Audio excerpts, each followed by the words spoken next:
मानव श्वसन तंत्र, human respiratory system. मैं जनरली बात करूं तो श्वसन क्या है, श्वसन क्या है, जनरल बात करो, मानव को छोड़ो, एक बार श्वसन की बात करते हैं। श्वसन क्या है? तो श्वसन की बात करते हैं तो आप बोलोगे सर ये 6ठी 7वीं से पढ़ते आ रहे हो, 5वीं 6ठी से ही पढ़ते आ रहे हो आप श्वसन। आपकी मैडम ने, आपके सर ने बताया कि श्वसन में हम ऑक्सीजन लेते हैं और CO2 छोड़ते हैं। यही बात हुई कि लेते क्या है, ऑक्सीजन लेते हैं और CO2 क्या करते हैं भैया, CO2 छोड़ते हैं। ये बात बताइए, यही बात है, लेकिन ये गलत है। तो सर सही क्या बताओगे आप? देखो, हाँ O2 लेते हैं, CO2 छोड़ते हैं, पर ऐसी बच्चों वाली बात नहीं करनी है। अब आप बड़े हो गए हो, क्या हो गए हो, बड़े हो गए हो। ये बच्चों वाली बात थी, आपके सर ने बताई थी, आपके मैडम ने बताए थे कि ऑक्सीजन लेते हैं, CO2 छोड़ते हैं बच्चों, ये क्या हुआ, श्वसन हुआ। लेकिन ये श्वसन नहीं हुआ। श्वसन क्या, तो श्वसन में क्या लेते हैं सर? देखो मेरी तरफ, मैं बताता हूं क्या लेते हैं श्वसन में।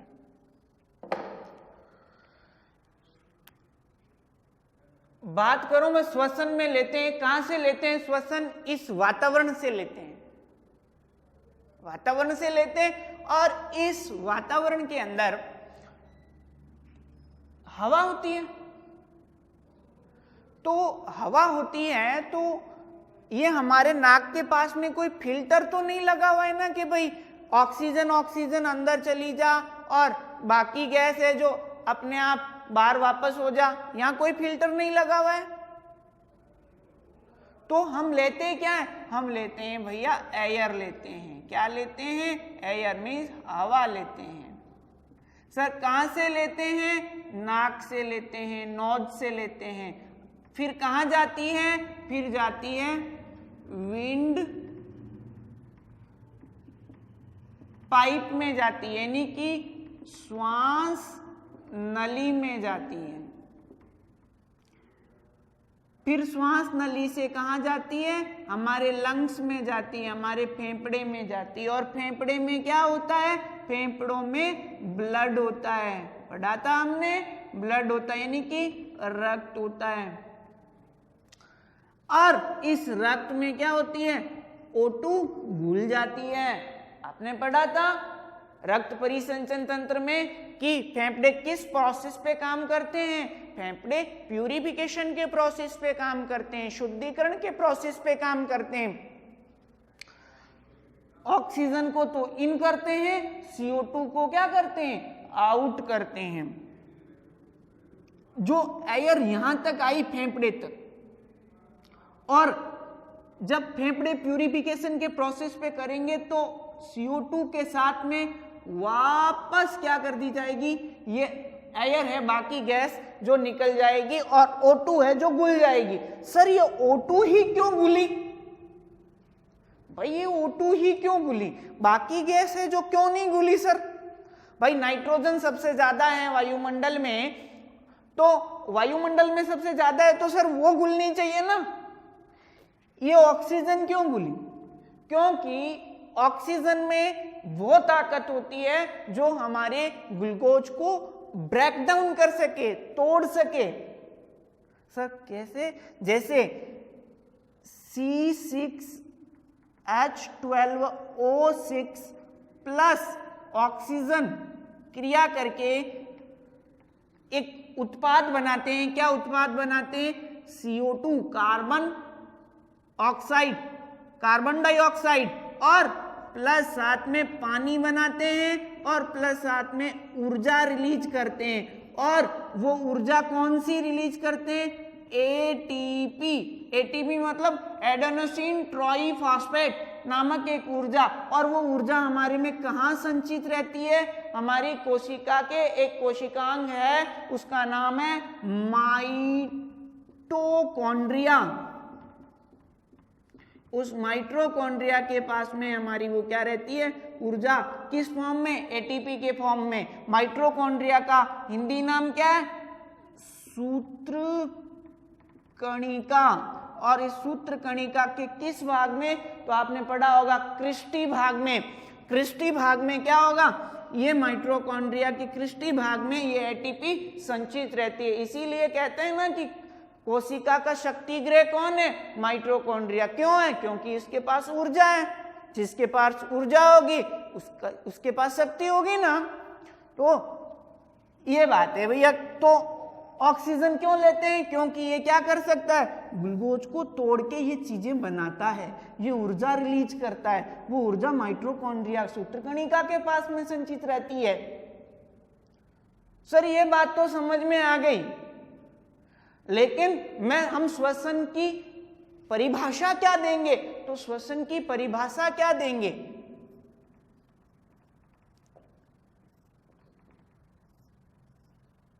तो देखो गैसों के आदान प्रदान की प्रक्रिया को श्वसन कहते हैं। गैसों के आदान प्रदान की प्रक्रिया को श्वसन कहते हैं। ठीक है, पता चल गया आपको कैसे लेते हैं और कैसे वापस एयर जाती है। और श्वसन की परिभाषा देनी है तो ये देना।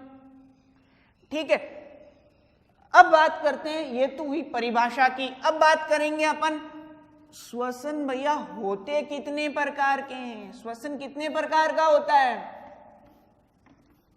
वो बात करेंगे अपन। तो देखें श्वसन दो प्रकार का होता है ना, श्वसन दो प्रकार का होता है। सर कौन कौन से प्रकार का होता है, दो प्रकार का, तो पहला है ऑक्सी श्वसन और सेकंड क्या है भैया, दूसरा क्या है, अनॉक्सी श्वसन। एक होता है ऑक्सी श्वसन, एक होता है अनॉक्सी श्वसन। देखो नाम से ही पता होगा आपको, ऑक्सी श्वसन मतलब कि ऑक्सीजन की O2 की उपस्थिति में, ये ऑक्सीजन की उपस्थिति में होता है। और ये क्या होता है, ऑक्सीजन की अनुपस्थिति में होता है, ऑक्सीजन की अनुपस्थिति में। दूसरा अंतर क्या है सर, इसमें जो एटीपी के अणु बनते हैं, मैंने बताया था आपको एटीपी के अणु कैसे बनते हैं। इसमें जो एटीपी के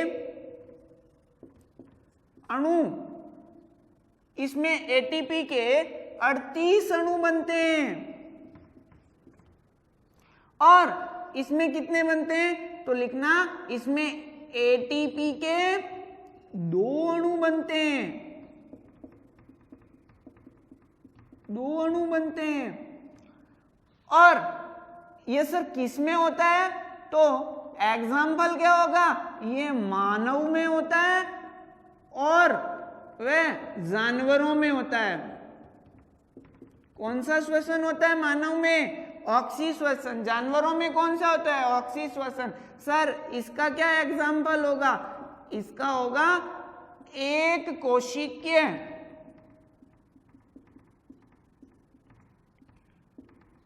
जीव में होता है, एक कोशिकीय, यूग्लिना पैरामीशियम सारे आगे एक कोशिकीय में, ठीक है।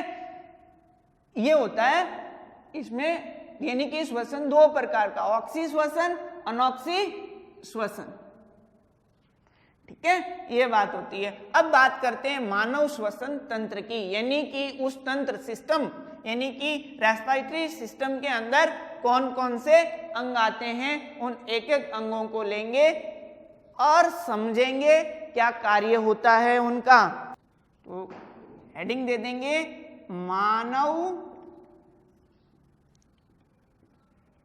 श्वसन तंत्र को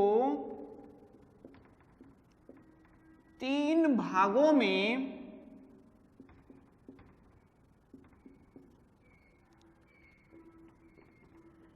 विभक्त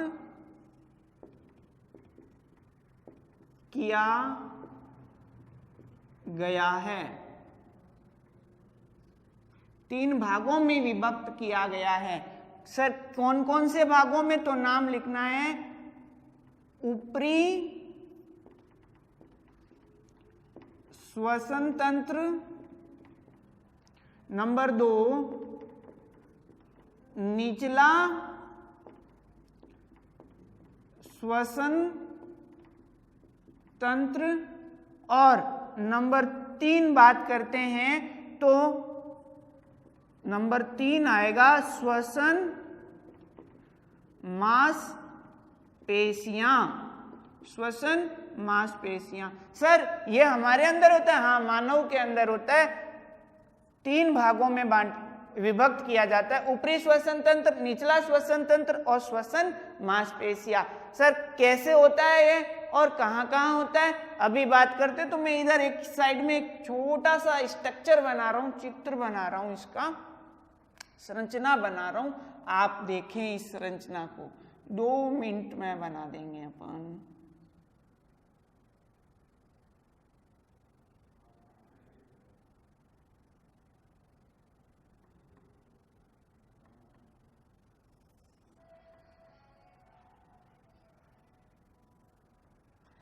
देखिए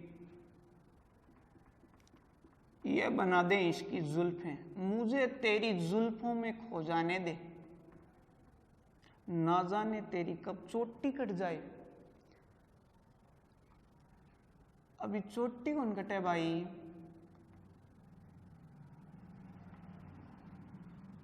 चोटी तो कौन कटे ना बाहर, एक बीचे बीचे एक चाल लो चोटी कटन को, चलो ना रात का सोता सोता चोटी काट लेता, शांत हो गयो मामला।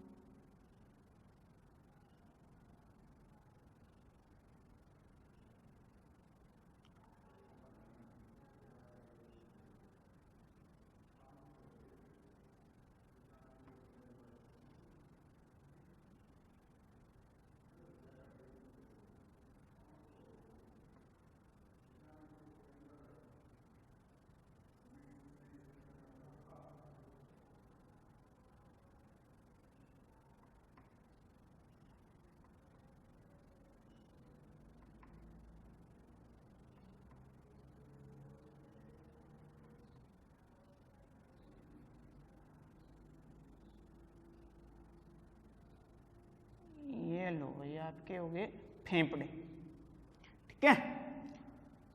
अब इसका अपन नामांकन करेंगे भैया।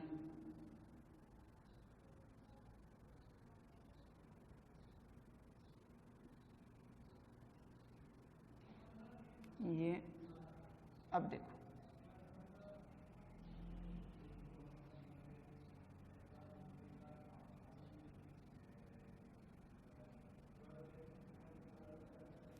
देख, ये आपका क्या हो गया, नाक हो गया, क्या हो गया नाक, अरे भाई नोज।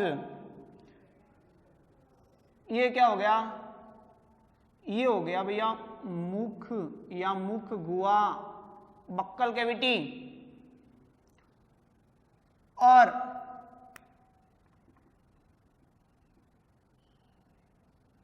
क्या हो गए, बक्कल कैविटी, और यहां हो गई आपकी क्या, ग्रसनी। ये हो गया भैया आपका स्वर यंत्र, स्वर यंत्र, इसको लैरिंग्स भी बोलते हैं भैया। क्या बोलेंगे, लैरिंग्स भी बोलेंगे। और इसके नीचे क्या हो गया भैया, इसके नीचे हो गया श्वास नली। और श्वास नली में ये ऐसे ऐसे दिख रहे हैं ना आपको, ये मांसपेशी के बने हुए सी आकृति के छल्ले होते हैं। तो इसको नाम दे दूं सी आकार के छल्ले। ठीक है, जो मांसपेशी को क्या, ये श्वास नली को क्या करने नहीं देते, चिपकने नहीं देते। पाइप को होते हैं ना, वो चिपकती नहीं है आपस में, इसलिए सी आकार के छल्ले होते हैं। ठीक है, और ये श्वास नली आगे जाके हमारे किस में खुलती है, फेफड़ों में खुलती है, फेफड़ों में खुलती है। और इन फेफड़ों में अब होता क्या है सर, तो इसकी बात करेंगे। फेफड़ों में क्या होता है, ये श्वास नली आगे जाके भैया क्या करती है, ये आगे जाके किसमें खुलती है, ये आगे जाके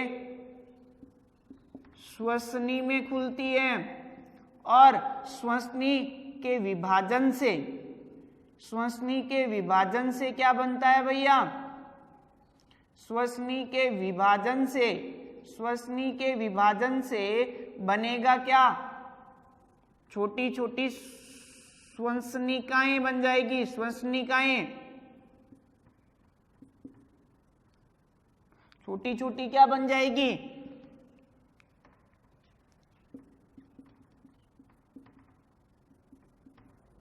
श्वसनिकाओं में विभक्त हो जाएगी।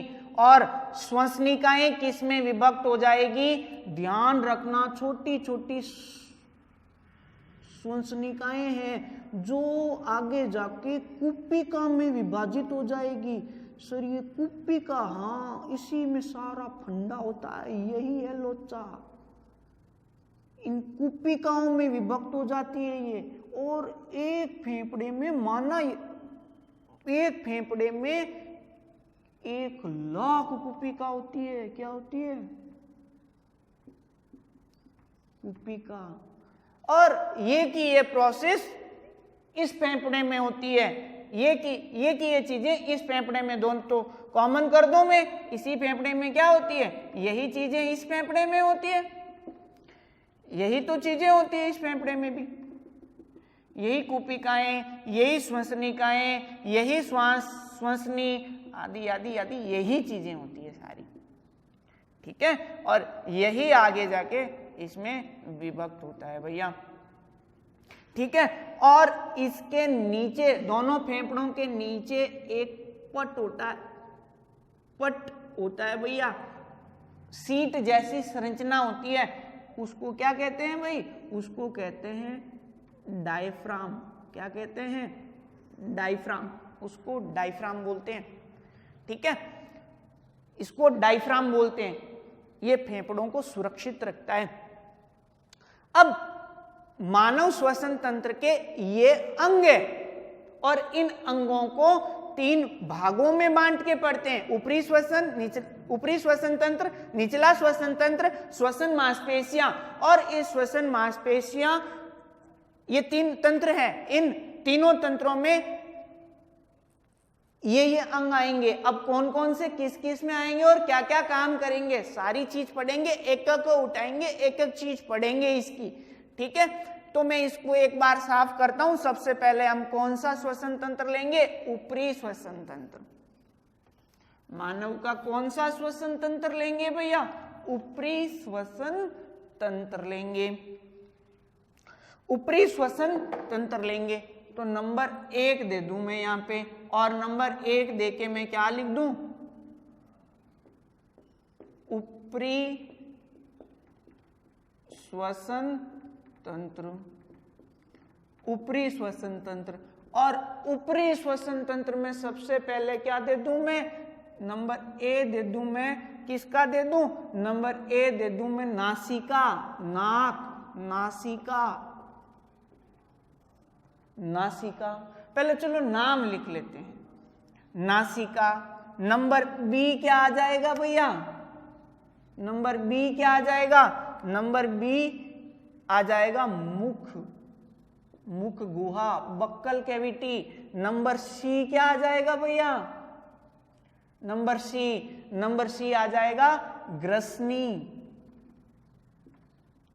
और नंबर डी क्या आ जाएगा भैया, डी क्या आ जाएगा, स्वर यंत्र, स्वर यंत्र या लैरिंग्स भी बोलते हैं इसको, स्वर यंत्र। ठीक है, अब एक एक चीज को लेंगे। सबसे पहली ए नंबर लेते हैं, किसको, नासिका को लेते हैं। किसको लेते हैं भैया, नंबर ए नासिका। नासिका को लेते हैं। और नासिका में क्या होता है, नासिका तो लिखो इसमें पहला बिंदु, यह प्राथमिक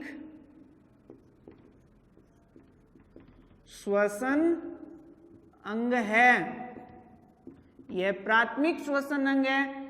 बात नंबर 2 इसकी, इसको दो भागों में, इसको दो भागों में एक पतली हड्डी विभक्त करती है, पतली हड्डी विभक्त करती है। बात नंबर 3, इसमें महीन बाल होते हैं, महीन बाल होते हैं जो शुद्धिकरण का काम करते हैं। किसकी शुद्धिकरण, वायु का, वायु की शुद्धिकरण का काम करते हैं, वायु को शुद्ध करते हैं। सर शुद्ध कैसे करते हैं, शुद्ध करते हैं कि जो भी वायु के साथ में धूल के कण, पराग कण आदि आदि अन्य पदार्थ भी जाते हैं ना, तो उनको, धूल के कणों को ये नाक के बाल क्या कर लेते हैं, रोक लेते हैं। तो जो महीन बाल होते हैं जो शुद्धिकरण का कार्य करते हैं, शुद्धिकरण का कार्य करते हैं। और क्या काम करता है, अगर इन बालों से भी होके कोई धूल के कण निकल जाते हैं तो नाक का पानी होता है वो छींक के साथ में उसको, धूल के कणों को वापस निकाल देता है। तो नाक के पानी को क्या कहते हैं भैया, तो ध्यान रखना, नाक के पानी को, नाक के पानी को म्यूकस या श्लेष्मा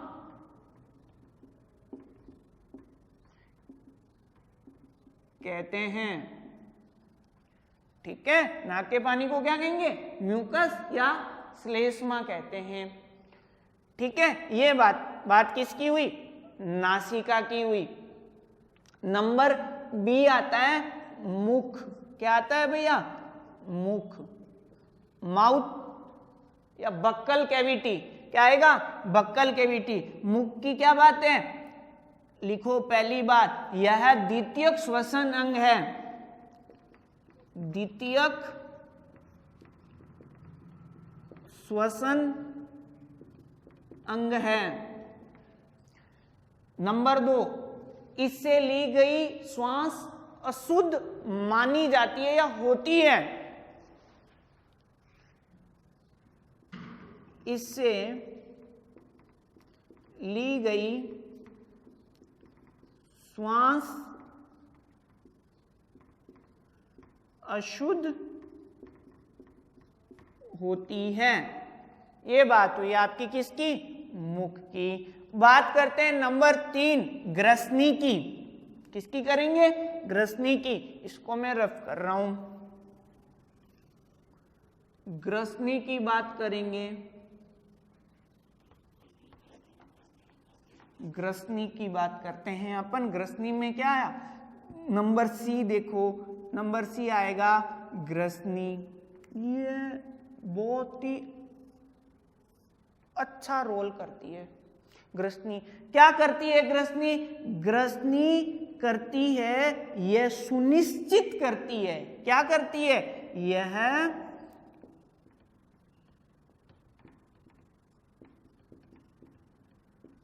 यह सुनिश्चित करती है कि वायु श्वास नली में जाए व भोजन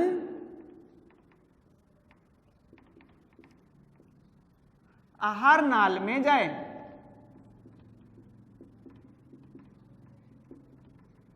ठीक है सर, कैसी?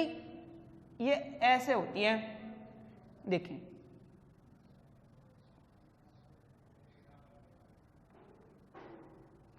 ये होती है भैया ग्रसनी, होती है ग्रसनी। और इधर क्या होता है?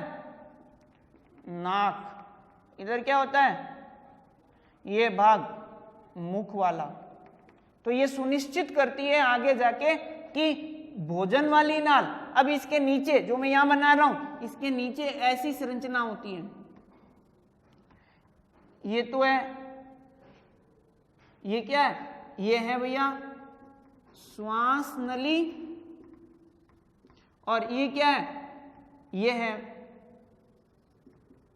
आहार नाल। और आहार नाल आगे जाके खुलती किस में? ये श्वास नली। ये श्वास नली तो खुलती है फेफड़ों में, और ये आगे जाके किस में खुलती है? फेफड़ों में। और आहार नाल आगे जाके किस में खुलती है? आमाशय में। किस में खुलती है? आमाशय में। ठीक है, अब ये सुनिश्चित कैसे करती है? क्योंकि इसके ऊपर एक ढक्कन होता है। क्या होता है भैया? एक ढक्कन होता है, ऐसा एक ढक्कन होता है। और वो ढक्कन सुनिश्चित करता है। उस ढक्कन का नाम क्या है? उस ढक्कन का नाम है भैया घाटी ढक्कन। घाटी ढक्कन, या उसका नाम है एपिग्लोटिस। एपिग्लोटिस, एपिग्लोटिस, एपिग्लोटिस घाटी ढक्कन। यानी कि जो ही भोजन गया तो श्वास नली पे आ जाएगा, और श्वास अंदर गया तो भोजन नाल पे आ जाएगा। यह सुनिश्चित करता है कि भोजन तो क्या करनी चाहिए? भोजन आहार नाल में जाना चाहिए, और श्वास किस में जाना चाहिए? श्वास जाना चाहिए श्वास नली में जाना चाहिए, जिससे ये ढक्कन इधर उधर होता रहता है। तो ये कौन सा ढक्कन है? एपिग्लोटिस। इसका नाम क्या होता है? घाटी ढक्कन या एपिग्लोटिस। ठीक है, ये सुनिश्चित करती है। कौन करती है? ग्रसनी करती है। और ये ग्रसनी आगे जाके कहाँ मिलती है? वो ग्रसनी आगे जाके स्वरयंत्र बनाती है, आगे जाके स्वरयंत्र में मिलती है। तो मैं नंबर क्या ले लूं? नंबर ले लूं डी। नंबर लेते हैं अपन डी। डी नंबर देखें, स्वर यंत्र। स्वर यंत्र, और इसको भैया लैरिंग्स भी बोलते हैं। क्या बोलते हैं? लैरिंग्स भी बोलेंगे। क्या बोलेंगे? लैरिंग्स भी। इस पर क्या होती है? तो सॉरी, ये उपास्थि की बनी होती है। यह उपास्थि की बनी होती है। ये उपास्थि की बनी होती है। सर कोई पूछ ले उपास्थि होती कितनी है ये, तो आपको बता देनी है 9 होती है ये उपास्थियां। कितनी होती है संख्या में? 9 उपास्थियां होती है। और क्या होता है सर स्वर यंत्र में? इस पर स्वर रज्जु पाए जाते हैं, स्वर रज्जु पाए जाते हैं, वोकल कॉर्ड पाए जाते हैं। वो क्या करते हैं? वो भैया हवा के आने जाने से क्या करते हैं? कंपन करते हैं। हवा के आने जाने से ये स्वर रज्जु क्या करते हैं? लिख दो तो फिर। हवा के आने जाने से कंपन करते हैं, जिससे ध्वनि उत्पन्न, जिससे भैया क्या होती है? ध्वनि उत्पन्न होती है, जिससे ध्वनि उत्पन्न होती है। ठीक है, अपन जो भी बोलते हैं वो कहां से आती है? स्वर रज्जु से आती है। क्यों आती है? हवा अंदर गई बाहर गई, वो कंपन करे, ध्वनि होती है, मस्तिष्क निश्चित करता है हमें क्या बोलना है। ठीक है, किसकी? स्वर यंत्र या लैरिंग्स की। और ऊपरी श्वसन तंत्र हुआ पूरा, ये यहां तक आए ऊपरी श्वसन तंत्र में। अब आता है निचला श्वसन तंत्र। क्या आता है भैया? निचला श्वसन तंत्र। अब अपन पढ़ेंगे निचला श्वसन तंत्र नंबर 2। निचला श्वसन तंत्र, निचला श्वसन तंत्र। और इस निचले श्वसन तंत्र में कौन कौन से अंग आएंगे? तो नंबर 1 आ गया श्वास नली। नंबर बी किश्वाई, बी आई श्वसनी, श्वसनी या ब्रोंकाई भी बोलते हैं इसको। नंबर सी कौन सा आ गया? नंबर सी आ गया श्वसनी, या इसको श्वसनी और श्वसनिकाएं साथ में पढ़ते हैं, श्वसनी व श्वसनिकाएं। नंबर सी कौन सा आ गया? नंबर सी आ गया आपकी कुपिका, कुपिका। और नंबर डी पढ़ेंगे भैया फेफड़े। क्या पढ़ेंगे? फेफड़े। ये चीज कहां पढ़ेंगे? निचले श्वसन तंत्र के अंतर्गत पढ़ेंगे। तो मैं पहली बात किसकी करूंगा? नंबर ए लिखूंगा मैं, श्वास नली। क्या करेंगे? श्वास नली। विंड पाइप की बात करते हैं, श्वास नली की। श्वास नली का काम क्या है भैया? तो लिख दो श्वास नली, यह नाक की वायु को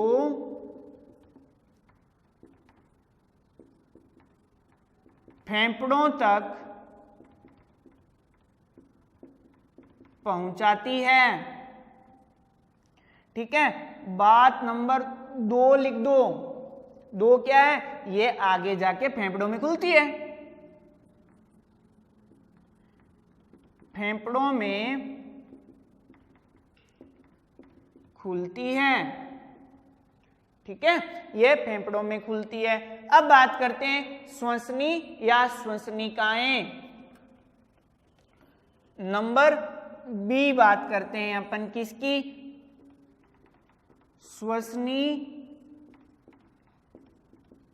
श्वसनिकाएं। देखो ये श्वास नली है ना, श्वास नली आगे जाके छोटे छोटे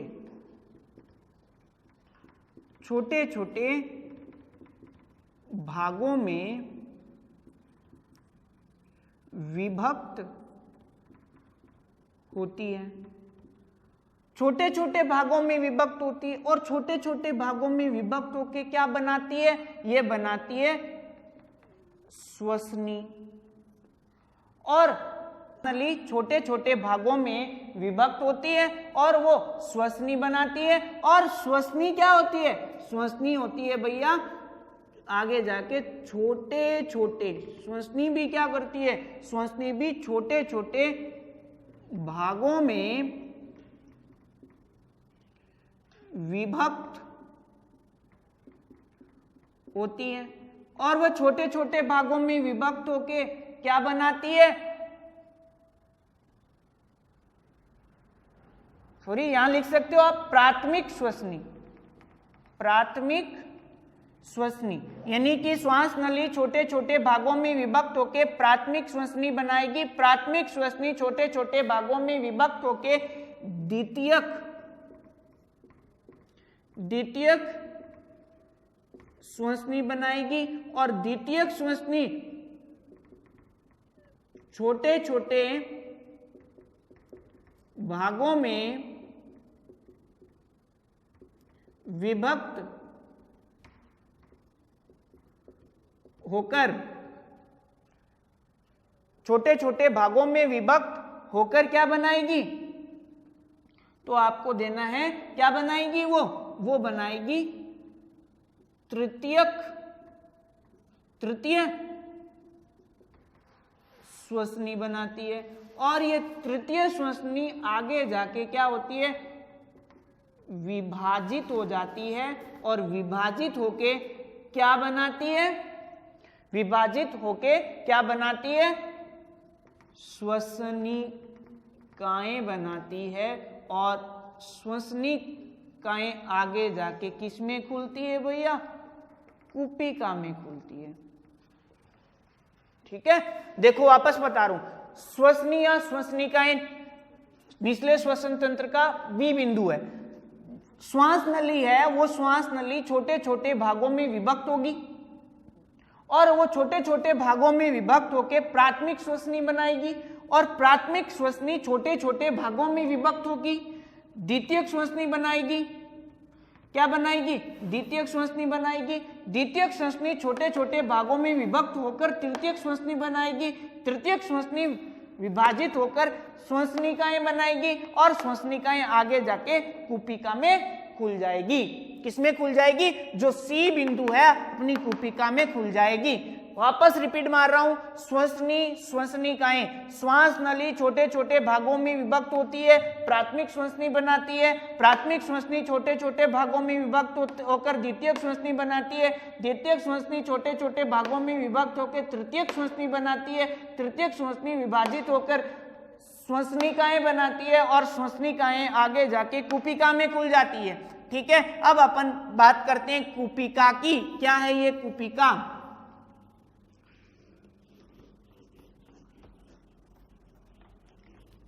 सी बिंदु पढ़ेंगे अपन कुपिका। क्या पढ़ेंगे? कुपिका। देखो कुपिका ये है एक फेफड़े में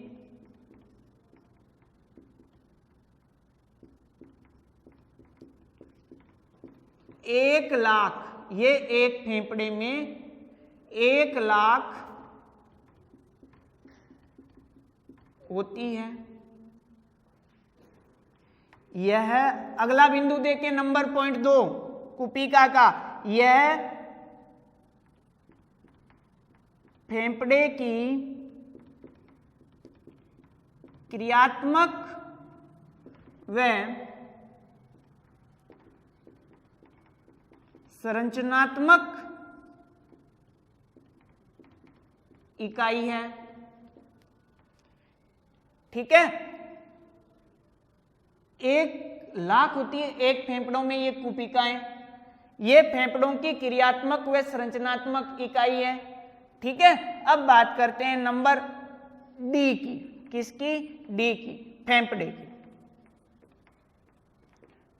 फेफड़े की बात करते हैं। फेफड़े होते कितने हैं सर? तो संख्या में ये 2 होते हैं। तो यह 2, यह 2 होते हैं, यह 2 होते हैं। ठीक है, इनका रंग कैसा होता है? तो इनका रंग गुलाबी होता है, गुलाबी रंग के होते हैं ये। सर इनका वजन कितना होता है? तो इनका वजन होता है भैया 1.3 kg। ठीक है, इनका वजन होता है। सर और क्या काम होता है इनका? दो होते हैं, गुलाबी होते हैं, वजन इतना होता है। और क्या होता है? अब ध्यान रखना, और होता है, देखो इस फेफड़े के बाहर बाहर, इस फेफड़े के चारों ओर बार बार एक झिल्ली होती है, ऐसी झिल्ली होती है एक।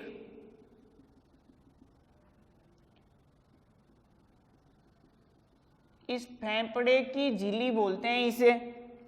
क्या बोलते हैं? इस फेफड़े की झिल्ली बोलते हैं। इस फेफड़े की झिल्ली का नाम होता है प्लूरा। क्या नाम होता है? प्लूरा। तो अपन कह सकते हैं कि फेफड़े की झिल्ली को प्लूरा कहते हैं। इसकी झिल्ली को प्लूरा कहते हैं। इसकी झिल्ली को क्या कहते हैं भैया?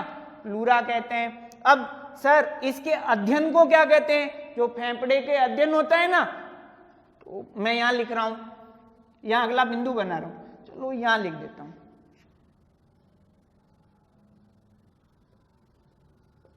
अध्ययन को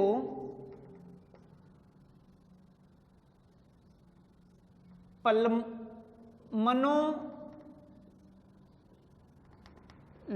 कहते हैं। क्या कहते हैं? इसके अध्ययन को पुल्मनोलॉजी कहते हैं। सॉरी, क्या कहते हैं? पुल्मनोलॉजी कहते हैं। क्या कहते हैं? पुल्मनोलॉजी कहते हैं। इसके फेफड़ों के अध्ययन को क्या कहते हैं? पुल्मनोलॉजी कहते हैं। ये बात हुई अपने किसकी? फेफड़े की। अब बात करते हैं नंबर 3।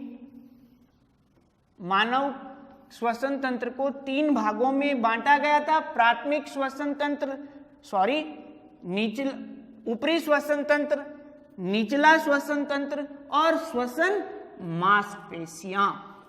नंबर 3 क्या है? श्वसन मांसपेशियां। नंबर 3 है श्वसन मांसपेशियां। श्वसन मांसपेशियां। और श्वसन मांसपेशियां में क्या है भैया? ये वाला भाग डायफ्राम। क्या भाग है? डायफ्राम। और डायफ्राम का काम क्या है? तो ध्यान रखना, डायफ्राम का काम क्या है भैया? डायफ्राम, तो ये ध्यान रखना, इसका काम है, यह फेफड़े को आधार प्रदान करता है, वह इसकी सुरक्षा करता है। यह एक सीट जैसी संरचना है।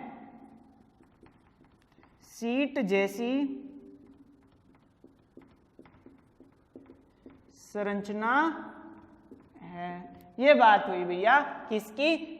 श्वसन मांसपेशियों की, डायफ्राम की। ये एक झिल्ली जैसी दिख रही है ना आपको, ये वाली, ये होता है भैया डायफ्राम, जो हमारे फेफड़ों के नीचे होता है, जो इसको आधार प्रदान करता है और इसकी किसकी? फेफड़े की रक्षा करता है। ये चीज हुई।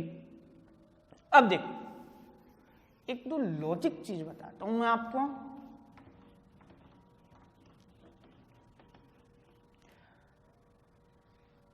अपन 1 मिनट में 1 मिनट में 14 से 15 बार श्वसन लेते हैं। हम 1 मिनट में 14 से 15 बार श्वसन लेते हैं, ठीक है। दूसरी लॉजिक बात क्या है भैया? 1 मिनट में, कौन, हम 1 मिनट में 7 से 8 लीटर हवा अंदर बाहर लेते हैं। क्या करते हैं? 1 मिनट में 7 से 8 लीटर हवा अंदर बाहर लेते हैं। ठीक है। नंबर तीसरी लॉजिक बात क्या है? एक दिन में हम 550 लीटर ऑक्सीजन अंदर लेते हैं। 1 मिनट में 14 से 15 बार श्वसन लेते हैं, क्रिया करते हैं। एक मिनट में 7 से 8 लीटर हवा अंदर बाहर ले लेते हैं अपन। एक दिन में 550 लीटर ऑक्सीजन अंदर लेते हैं। यह आपका श्वसन तंत्र के अंगों का वर्णन हुआ और कार्यविधि आगे करेंगे। ओके।